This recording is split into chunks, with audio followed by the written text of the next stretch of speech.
Oh hey, you caught me using my Rube Goldberg back scratcher. You don't know what a Rube Goldberg machine is?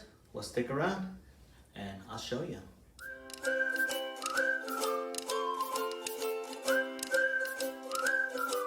So Reuben Garrett Lucius Goldberg, known best as Rube Goldberg, was an American cartoonist, sculptor, author, engineer, and inventor. Goldberg is best known for his popular cartoons depicting complicated gadgets performing simple tasks in indirect, convoluted ways. Today, I'm going to make a Rube Goldberg spider feeder. You can create anything you want from your home with supplies you find around the house. First, you need to start with a plan, a simple plan. It starts with a marble, okay? So we're going to drop the marble down the tube.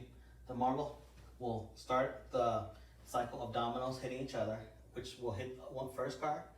First car will hit the second car, go down the slope, hit the dominoes again, we'll hit the spider feeder. The feeder will feed the spider, and the spider will eat all its snacks. All right, so that's my plan. All right, let's see if it works.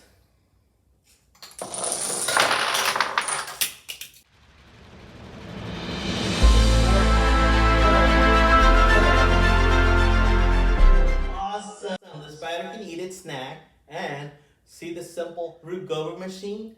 We were able to feed the spider. Let's see what you can do at your house with simple supplies you find around your house. Good luck.